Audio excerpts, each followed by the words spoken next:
O anjo que transformou um covarde em herói. A história de Gideão no lagar. O relato do anjo que apareceu a Gideão enquanto ele malhava trigo no lagar está registrado em Juízes capítulo 6. Mas antes de mergulharmos nessa história fascinante, se inscreva aqui neste canal. Compartilhe esse vídeo com pessoas que gostam desse tipo de conteúdo e que querem ter a fé reavivada. Essa história fascinante nos apresenta um encontro celestial que mudou o destino de Gideão e do povo de Israel, trazendo à tona lições profundas sobre a coragem, fé e obediência. Por que será que Gideão estava no lagar? A história se passa em um período crítico na história de Israel. Os midianitas, um povo opressor, saqueavam regularmente os israelitas, deixando-os sem mantimentos. Por isso, Gideão, com medo de ser descoberto, estava malhando trigo em um lagar, um local usado para pisar uvas. Esse esconderijo inusitado simbolizava o desespero e a opressão vivida pelo povo. Foi neste cenário de medo e opressão que o anjo do Senhor apareceu a Gideão. O texto nos diz que o anjo sentou-se debaixo do carvalho em Ofra e o observou enquanto trabalhava.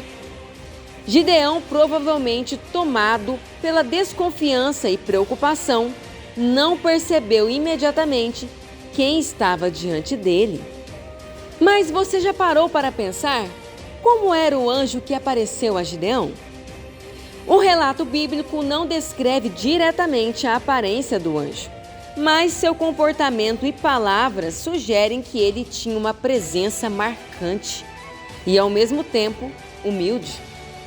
Ele parecia humano a ponto de Gideão não reconhecê-lo como um ser celestial de imediato. Isso é comum em relatos bíblicos, onde anjos frequentemente se manifestam com formas humanas, mas carregam consigo autoridade e uma mensagem divina.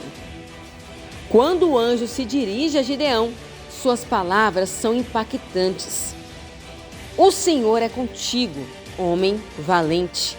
Juízes capítulo 6, versículo 12. Essa saudação é impressionante, considerando que Gideão se via como alguém insignificante e que estava se escondendo. A declaração não apenas reconhecia quem ele era, mas também quem ele poderia se tornar sob a orientação divina. Agora entra em questão a dúvida e o pedido de Gideão.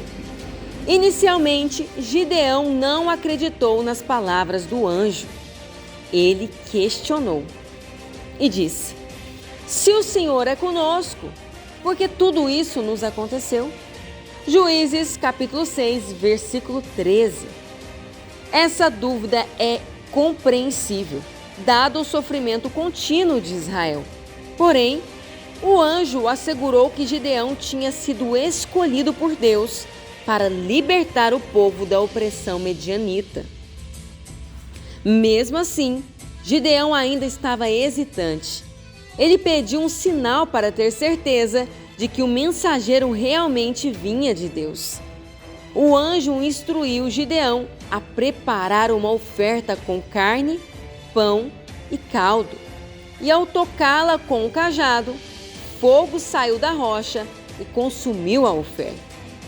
Esse milagre foi suficiente para Gideão reconhecer que estava na presença de um mensageiro divino. Assustado, ele exclamou: "Ah, Senhor Deus!" Viu o anjo do Senhor face a face. Juízes, capítulo 6, verso 22. O impacto do encontro. Esse encontro transformou completamente Gideão. De alguém que se escondia para proteger o trigo, ele se tornou um líder destemido que guiaria Israel à vitória contra os medianitas. Deus não escolheu Gideão por sua força ou habilidade, mas por sua disposição em obedecer, mesmo diante de desafios aparentemente impossíveis. Essa história nos lembra que Deus enxerga além de nossas circunstâncias e medos. Assim como o anjo viu um potencial de Gideão, Deus também nos vê como somos e como podemos ser. Além disso, aprendemos que Deus muitas vezes nos chama para tarefas maiores do que podemos imaginar. Mas Ele nos equipa e nos guia em cada passo do caminho. O encontro de Gideão com o anjo é um relato poderoso de transformação e fé. Mesmo quando nos sentimos pequenos e insignificantes, Deus pode nos usar para realizar grandes coisas. Basta confiarmos em sua direção. Essa história não só inspira, como nos convida a refletir. Como reagiríamos se um mensageiro divino nos chamasse para uma missão tão importante? Coloque aqui nos comentários a sua opinião. E antes de sair desse vídeo, se inscreva aqui no nosso canal, O Mundo das Curiosidades. E eu já vou ficando por aqui. Até mais! Tchau!